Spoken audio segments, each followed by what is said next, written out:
بسم اللہ الرحمن الرحیم۔ الطریقۃ العصریہ فی تعلیم اللغۃ العربیہ کے 63ویں سبق میں آپ کو خوش آمدید۔ جیسا کہ ہم دیکھ رہے ہیں کہ آج ہمارا جو سبق ہے وہ الاملاء سے متعلق ہے، لہٰذا ہم قواعد الاملاء سے اسے شروع کریں گے۔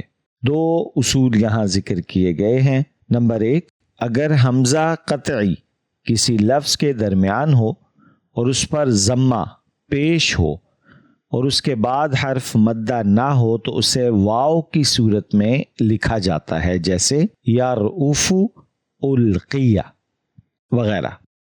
اور اگر حمزہ مضموم کے بعد حرف مدہ آ جائے تو حمزہ 2 حال سے خالی نہیں۔ اگر حمزہ کا پہلا حرف بعد کے حرف سے ملا ہوا نہیں ہے تو حمزہ کو علیحدہ لکھا جائے گا، جیسے رؤوف، یقرؤون، رؤوس وغیرہ۔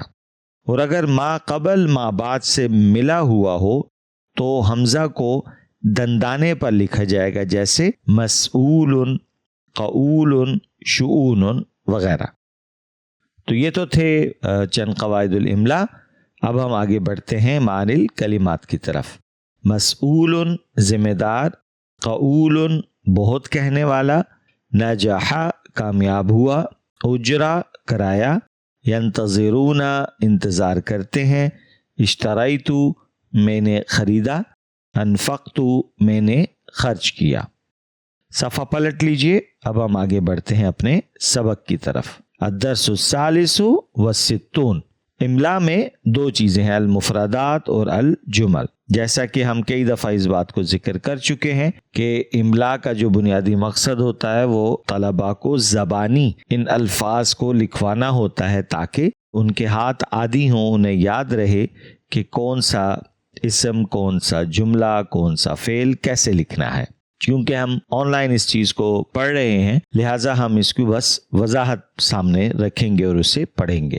رؤوف یہ مفردات میں ہے، تو دیکھیے کس طریقے سے رؤوف کو لکھا جا رہا ہے۔ ابھی بھی ہم نے کچھ قواعد پڑھے اور حمزہ قطعی وصلی کے پہلے بھی ہم نے کچھ قواعد پڑھے تھے، تو ان کو آپ نے ذہن میں رکھنا ہے۔ رؤوف لکھنا ہے تو کیسے لکھیں گے؟ را لکھیں گے، پھر حمزہ، پھر واو اور پھر فا، تو یہ ہے رؤوف۔ یقرؤون، ٹھیک ہے، تو یہاں بھی حمزہ اس طریقے سے لکھی گئی۔ رؤوس، مسئول، اب وہی دندان والی جو بات تھی تو یہ سامنے آ گیا۔ قعول، الطائرۃ، الاجرۃ، مئہ، غور سے دیکھیں میاں کس طرح لکھا جاتا ہے میم الف کے ساتھ۔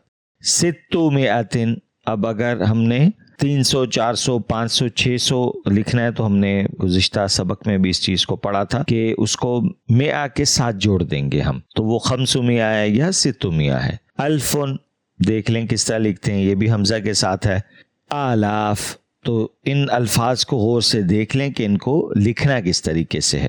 اب ہم آگے بڑھتے ہیں جملوں کی طرف، جس میں ہم ویسے تو یہ تمرین کے لیے ہیں، مشق کے لیے ہیں، لیکن ہم اس سے مزید کچھ سیکھنے کی کوشش کرتے ہیں۔ فی الطائرۃ 350 راکبا، ہوائی جہاز میں 350 سوار ہیں۔ 350 راکبا، فی قاعدۃ الانتظار 280 راکبا ینتظرون الطائرۃ، انتظار گاہ میں، ویٹنگ ایریا میں 280 سوار ہوائی جہاز کا انتظار کر رہے ہیں۔ دخل 2900 طالب فی الامتحان، 2900 طلباء امتحان میں شریک ہوئے۔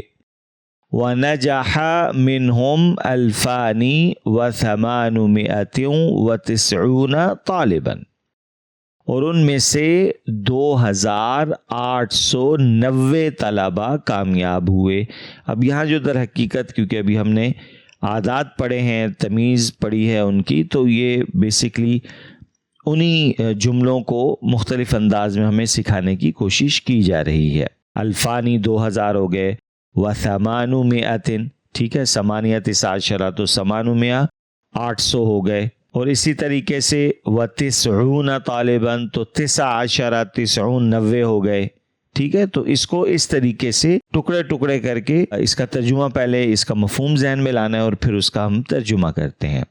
اشتریت الکتب بخمسۃ آلاف وستمائۃ وسبع وعشرون روبیۃ، میں نے 5627 روپے کی کتابیں خریدیں۔